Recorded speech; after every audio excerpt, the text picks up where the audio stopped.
In the heart of West Africa, a new chapter began for Burkina Faso in 2022, when a young and determined military officer named Ibrahim Traoré rose to national prominence. His ascent to power marked a dramatic turning point in the country's turbulent political landscape, capturing the attention of both his fellow citizens and the world at large. Traoré's story is one of ambition, uncertainty, and the hope for a better future in a nation long plagued by instability and hardship. At just 34 years old, Ibrahim Traoré was not only one of the youngest leaders in Africa, but also a symbol of a new generation stepping forward to take charge. As a captain in the Burkinabe army, he was known for his discipline, sharp intellect, and unwavering commitment to his country. Many saw in him the energy and resolve needed to confront the daunting challenges facing Burkina Faso. His rapid rise through the military ranks was a testament to his leadership qualities and the respect he commanded among his peers. Traoré's path to power was anything but conventional. In a bold and decisive move, he led a military coup that ousted the previous leader, Paul-Henri Sandaogo Damiba, who himself had come to power through a coup just months earlier. The streets of Ouagadougou, the capital, were filled with tension and uncertainty as soldiers took control of key government buildings and military vehicles patrolled the city. The world watched as Burkina Faso underwent yet another abrupt transition, hoping that this time, real change might be possible. From the very beginning, Traoré made it clear that his mission was to restore hope and stability to the people of Burkina Faso. In his first public addresses, he spoke passionately about the need for unity, justice, and a renewed sense of national purpose. He promised to listen to the voices of ordinary citizens and to work tirelessly to improve their lives. Traoré's words resonated deeply with a population weary of broken promises and political turmoil. The challenges facing Traoré were immense. Burkina Faso, a landlocked country in the Sahel region, has long struggled with widespread poverty, underdevelopment, and a lack of basic infrastructure. In recent years, the situation had grown even more dire, as violent extremist groups spread across the countryside, displacing millions and threatening the very fabric of society. Traoré pledged to tackle these issues head-on, vowing to fight poverty, improve education and healthcare, and restore security to communities living in fear. When Traoré assumed leadership, a wave of cautious optimism swept through the nation. In the streets of Ouagadougou and in villages across the country, people gathered to celebrate the promise of a new beginning. Many saw in Traoré a leader who understood their struggles and was willing to take bold action. The sight of citizens waving flags and cheering in the streets was a powerful reminder of the deep yearning for change that had taken hold of the nation. The people of Burkina Faso were looking for more than just a change in leadership. They wanted a strong, decisive figure who could unite the country and address its most pressing problems. Traoré's youth and military background gave him an air of determination and resolve. Community leaders, students, and workers alike expressed hope that he would bring an end to years of instability and set the country on a path toward peace and prosperity. The expectations placed on his shoulders were immense, but so too was the sense of possibility. In his early speeches, Traoré struck a chord with citizens desperate for meaningful change. He spoke of national unity, the importance of hard work, and the need for every Burkinabe to play a role in rebuilding the country. His words inspired hope, but also a sense of urgency. Traoré called on the youth to join him in the fight against corruption and violence, urging them to believe in the possibility of a brighter future. For many, his message was a rallying cry, a call to action in the face of adversity. The world took notice of Traoré's rise to power. International diplomats, humanitarian organizations, and foreign governments watched closely, hoping that his leadership would bring stability and progress to a region beset by conflict. The United Nations and African Union called for a peaceful transition and respect for human rights, while neighboring countries expressed both concern and cautious optimism. As Burkina Faso's new leader, Ibrahim Traoré faced the daunting task of not only meeting the expectations of his own people, but also navigating the complex web of international relations that would shape the country's future. Burkina Faso, a landlocked country in West Africa, is often described as one of the world's poorest nations. Despite its rich cultural heritage and vibrant communities, the country faces a multitude of challenges that make daily life extremely difficult for many of its citizens. The capital city, Ouagadougou, bustles with activity, but beyond the city limits, vast stretches of rural land reveal the harsh realities faced by millions. The economy is largely dependent on agriculture, yet frequent droughts and poor soil conditions make farming a constant struggle. Many families rely on subsistence farming, growing just enough to feed themselves, but even this is not always possible due to unpredictable weather and limited access to modern farming tools or irrigation. For countless people in Burkina Faso, every day is a fight for survival.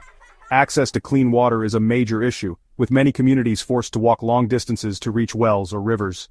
Children often help their families by carrying heavy containers of water, sometimes missing out on school as a result. In the dry season, fields turn to dust and food becomes scarce. Malnutrition is a persistent problem, especially among young children, and healthcare is limited, particularly in remote areas. Many families live in simple homes made from mud bricks, with little protection from the elements. Despite these hardships, the people of Burkina Faso show remarkable resilience and determination, working together to support one another in the face of adversity. In recent years, the situation has become even more dire due to a surge in violence. Armed groups, some linked to extremist organizations, have carried out attacks across the country, targeting both civilians and security forces. Villages have been burned, homes destroyed, and entire communities forced to flee. The violence has disrupted daily life, making it dangerous for people to travel, work, or even attend school. Security forces patrol the streets and rural roads, but they are often stretched thin and unable to protect every community. The constant threat of attack has left many people living in fear, unsure of what the future holds. These armed groups, sometimes referred to as militants or insurgents, seek to gain control over parts of the country. They use violence and intimidation to spread fear among the population, attacking villages and forcing people to abandon their homes. The presence of these groups has created a climate of uncertainty and instability, making it difficult for the government to maintain order. Many villagers live in constant fear, unsure if their community will be the next target. The militants often exploit local grievances, recruiting young people who feel marginalized or hopeless, and promising them a better future if they join the fight.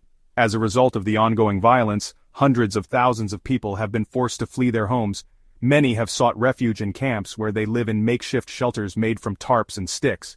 These camps are often overcrowded and lack basic services like clean water, sanitation, and healthcare. Families are separated and children are especially vulnerable to disease and malnutrition. Humanitarian organizations work tirelessly to provide food, medical care, and education, but the needs are overwhelming. For many displaced people, life in the camps is a daily struggle, filled with uncertainty and hardship, but also with hope that one day they will be able to return home. The government of Burkina Faso has been working to restore peace and security, but the challenges are immense. The national army, though dedicated, is under-resourced and often outmatched by the well-armed militant groups.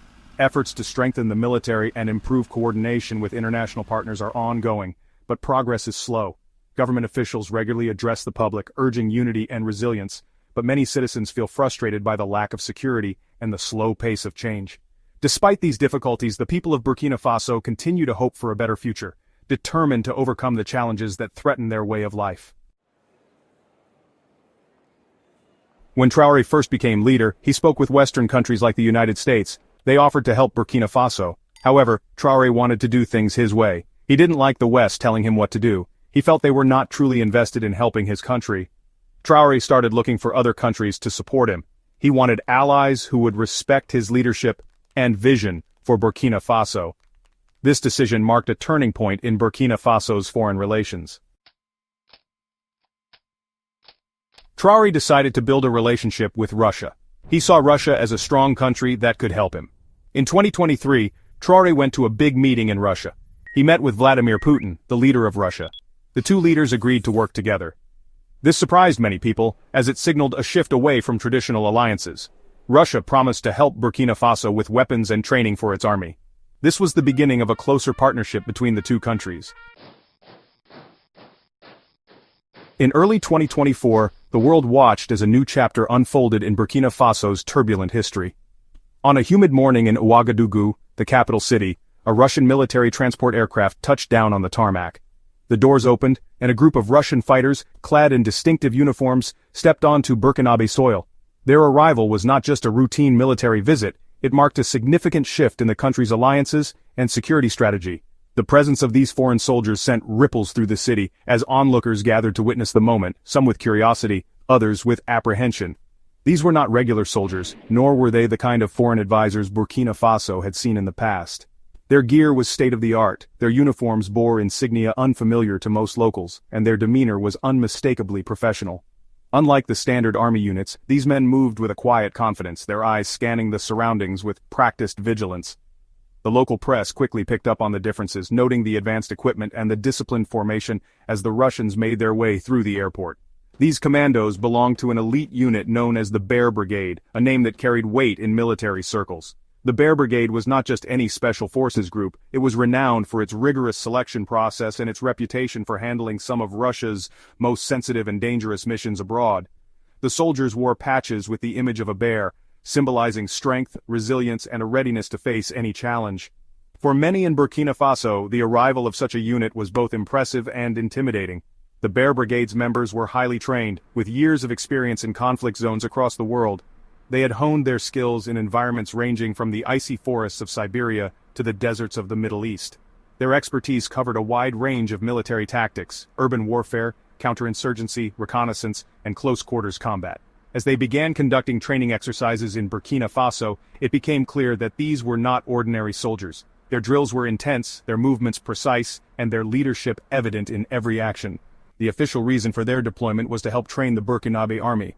The Bear Brigade's instructors worked closely with local troops, sharing advanced techniques and strategies. They introduced new methods for handling weapons, planning operations, and responding to threats. For many Burkinabe soldiers, this was a rare opportunity to learn from some of the world's most experienced fighters.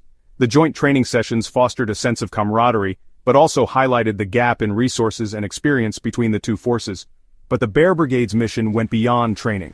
They were also tasked with providing security for Captain Ibrahim Traoré, the country's transitional leader, and his government.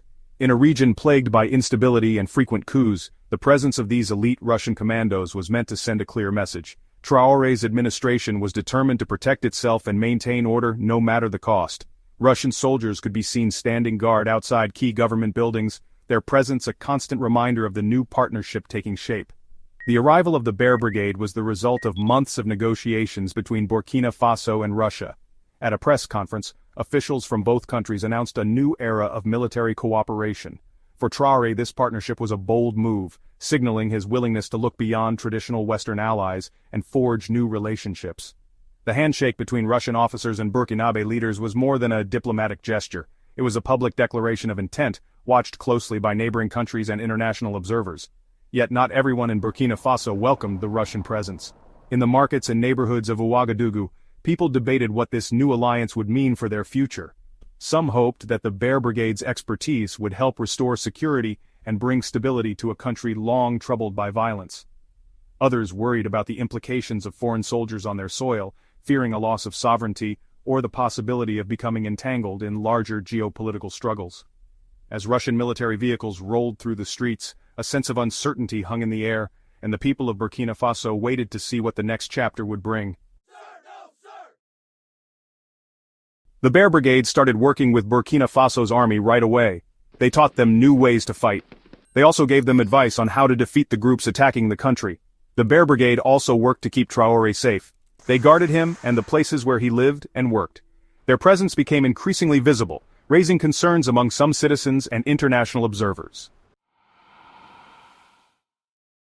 In the summer of 2024, something happened that caused some of the Bear Brigade to leave Burkina Faso. There was a big attack in Russia. Russia needed its best fighters to help defend the country. About 100 members of the Bear Brigade left Burkina Faso. They went back to Russia to fight in the war. This showed that Russia's own problems could affect its promises to other countries. Not everyone in Burkina Faso was happy about Traoré working with Russia. Some people felt that he was turning his back on the West. They worried that this would make things worse for Burkina Faso. Others supported Traoré. They believed that he was doing what he thought was best for the country. They trusted him to make the right decisions. Burkina Faso is at a crossroads. The country is still very poor. The violence is ongoing and many people are suffering. Traoré is trying to fix these problems, but it is difficult. He has made some choices that have divided the country. It remains to be seen whether his partnership with Russia will bring peace and stability to Burkina Faso.